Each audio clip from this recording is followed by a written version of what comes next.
Hello friends, आज हम start करने जा रहे हैं अपना चैप्टर नंबर 4 मैप्स। तो ज्योग्राफी में जो हम अपने 3 चैप्टर कंप्लीट कर चुके हैं, तो उसके बाद हमारा 4 चैप्टर मैप है। तो इस चैप्टर में ये बहुत ही छोटा सा चैप्टर है और इसमें बहुत सारी एक्टिविटीज़ हैं। तो इतना इंपॉर्टेंट इसमें कुछ है नहीं, 2-3 चीज़ें ही हैं जो हमें पढ़नी है, जो बहुत ही जल्दी 5 to 7 मिनट्स में हम कवर कर लेंगे। तो चलिए स्टार्ट करते हैं। सबसे पहले स्टार्ट करते हैं कि मैप्स होते क्या हैं। हमें पता है जैसे ग्लोब है वो एक मिनिएचर फॉर्म है अर्थ की, ठीक है, एक मॉडल है अर्थ का।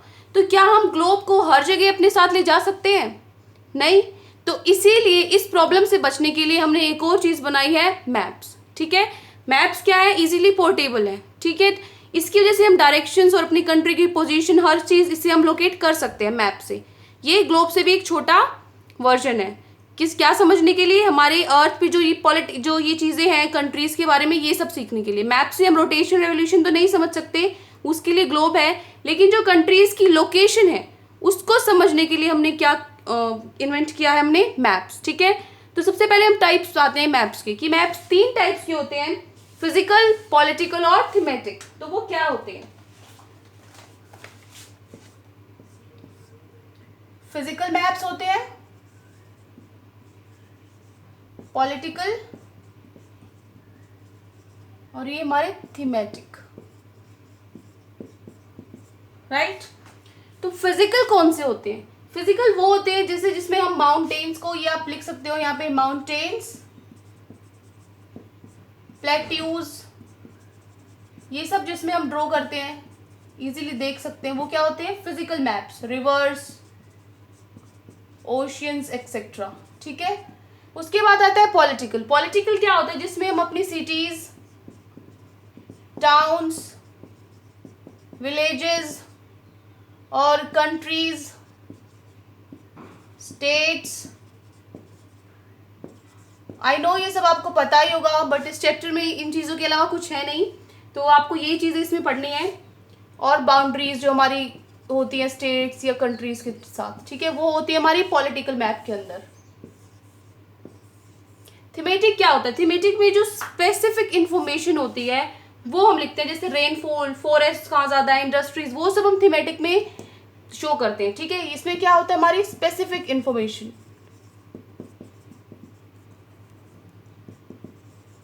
सच as rain, forests, industries etcetera. ठीक है, ये तो हमारी हो गई टाइप्स ऑफ मैप्स। ठीक है, अब मैप्स के कंपोनेंट्स क्या क्या है, हम मैप्स में यूज क्या क्या करते हैं, वो हम पढ़ेंगे। ये चीजें ध्यान में रखनी है आपको। Types physical, political, thematic. Physical में क्या होगा? Mountains, plateaus, plain, rivers, oceans, जो ये सब जिसमें हम शो करते हैं वो क्या होते हैं? Physical maps.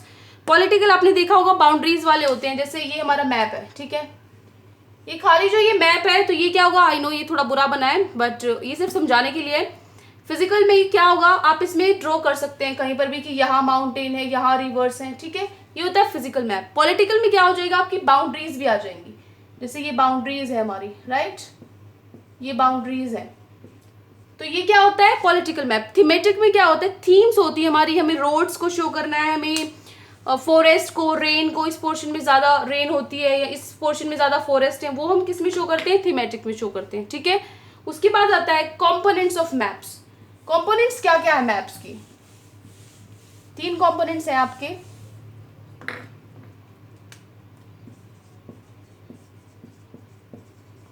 कौन से कंपोनेंट्स होंगे? डिस्टेंस, डायरेक्शन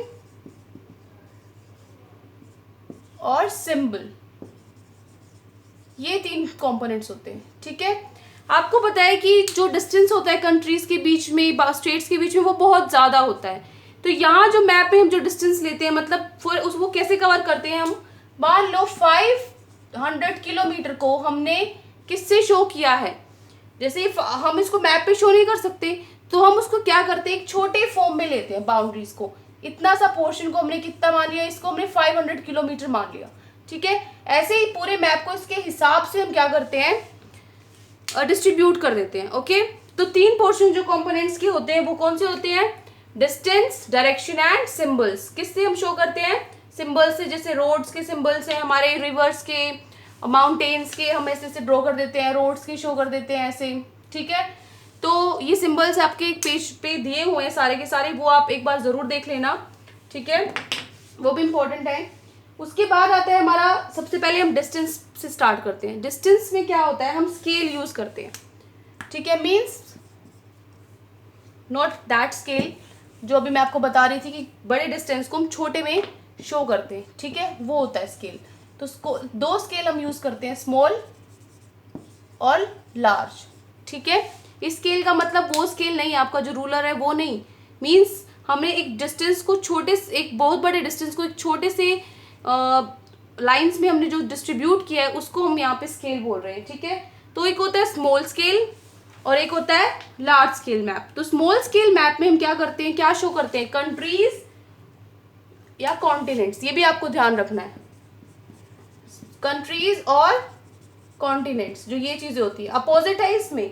और यहाँ पे क्या होती है, जैसे विलेज, टाउन एक्सेट्रा। कंफ्यूज नहीं होना कि कंट्रीज कॉन्टिनेंट्स की बाउंड्रीज बड़ी होती हैं तो वो लार्ज स्केल मैप में जाएंगी, नहीं, उल्टा होता है, अपोजिट होता है। स्मॉल स्केल में क्या होंगी, कंट्रीज कॉन्टिनेंट्स, और लार्ज में क्या होंगे, विलेज, टाउन, ये सब, ठीक है। उसके बाद है हमारा सेकेंड कंपोनेंट क्या था, डायरेक्शन। तो डायरेक्शन कौन सी होती है, सेकेंड पॉइंट हमारा क्या था, डायरेक्शन। तो हमें पता है डायरेक्शन कौन सी होती है, नॉर्थ, साउथ, ईस्ट, वेस्ट, ये तो होती है। इन डायरेक्शंस को हम क्या बोलते हैं, इन डायरेक्शंस को हम बोलते हैं कॉर्डियल पॉइंट्स, ये होती है कॉर्डियल, ठीक है, ये क्या होते हैं, कॉर्डियल पॉइंट्स। इसके अलावा हमारे क्या होते हैं, इंटरमीडिएट डायरेक्शंस, वो क्या होती हैं,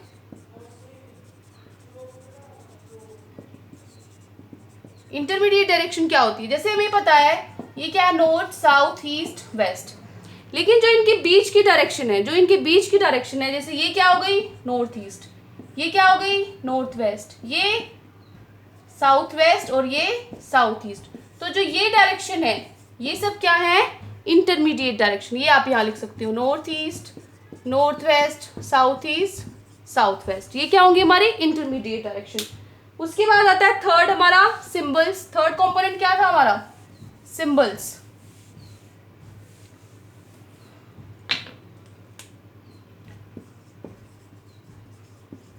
सिंबल्स में आपके, मैंने अभी बताया कि एक डायग्राम आपको दिया हुआ है, उसमें आपके ट्यूबल्स के, रोड्स के, ट्रीज, फॉरेस्ट, ट्रेन के लिए आपके अलग अलग सिंबल्स दिए हुए हैं, वो आपको देखना है, ठीक है। लेकिन सिंबल्स होते क्या हैं, ये क्या होता है, इंटरनेशनल एग्रीमेंट होता है regarding use of symbols called conventional symbols. Page number 26 पे आपको एनसीईआरटी की पे मिल जाएगा, वो आपको देखने हैं, ठीक है।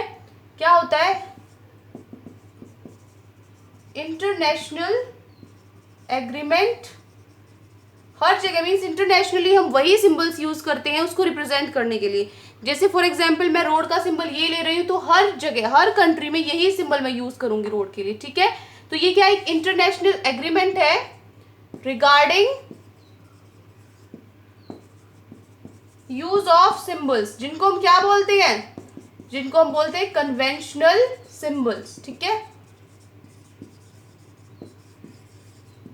उसके बाद आता है हमारे दो पॉइंट से छोटे से कि स्केच क्या होता है और पेन क्या होता है। छोटी छोटी एक्टिविटीज है, जैसे एक हाउस, कोई घर है, उसके पास में आपको जाना है, शॉप से आपको अपने घर से शॉप तक पहुंचना है, तो आप कौन सी डायरेक्शन लोगे, पहले नॉर्थ, साउथ, ये सब है, ये आप चाहो तो पढ़ सकते हो, अदरवाइज ये इतनी इंपॉर्टेंट है नहीं। दो पॉइंट्स है छोटे से कि स्केच क्या होता है, स्केच क्या होता है, rough drawing without scale, rough drawing without scale. देखो बेटा, मैप में क्या है कि ये नहीं हम अपनी तरफ से कोई भी लाइन कितनी भी बड़ी छोटी बना रहे हैं, जैसे ये हमारा मैप है, इसमें कितना भी छोटा हम बना रहे हैं, ऐसा नहीं है। अगर मैं ये पोर्शन इतना बना रही हूँ और मैं ये पोर्शन इतना बना रही हूँ, इट मीन्स इनका जो स्केल है वो सेम लिया है मैंने, उसका डिस्टेंस 500 है, तो इसके हिसाब से ये कितना है, 1500 है, ठीक है। इक्वली डिस्ट्रीब्यूट हमने किया हुआ होता है। लेकिन जो स्केच क्या होता है वो सिर्फ एक रफली ड्राइंग होती है। फॉर एग्जाम्पल मैं आपको ऐसे रफली बताने लग जाऊँ कि पहले यहाँ पर गली आएगी, इस गली में से लेफ्ट मुड़ेंगे तो यहाँ पे एक मंदिर आएगा, उस मंदिर के बाद हम राइट मुड़ जाएंगे तो यहाँ स्कूल हो जाएगा। तो ये रफली जो ड्राइंग होती है वो क्या होता है, हमारा स्केच, ठीक है। उसके बाद एक है प्लान। प्लान क्या होता है, नेक्स्ट है हमारा प्लान क्या है? Drying of small area on large scale. एक छोटे से एरिया को हम एक लार्ज स्केल पे दिखाएं, ठीक है। वो क्या होता है? प्लान होता है, ताकि हम इक्वली बता सके कि ये किस चीज़ के लिए, किस, जैसे हमने देखा होगा कि बहुत सारे मॉडल्स भी रखे होते हैं, हम उसमें प्रॉपर शो करते हैं, यहाँ पार्क होगा, यहाँ पर आपकी किचन होगी। तो ये पोस्ट मतलब एक छोटे से, ये तो एग्जांपल अलग हो गया, मीन्स एक छोटे से एरिया को हम लार्ज स्केल पर जब दिखाते हैं उसको अच्छे से डीपली समझने के लिए, तो वो क्या होता है? प्लान होता है, ठीक है। तो इस चैप्टर में इतना ही था, जो चीज़ें आपको एक दो चीज़ें पढ़नी थी। तो बाकी आप चैप्टर रीड कर सकते हो अगर आपको एक्टिविटीज़ करनी है। तो अगले लेक्चर में हम अपना नेक्स्ट चैप्टर कंप्लीट करेंगे, चैप्टर नंबर 5। तो तब तक have a nice day and thank you.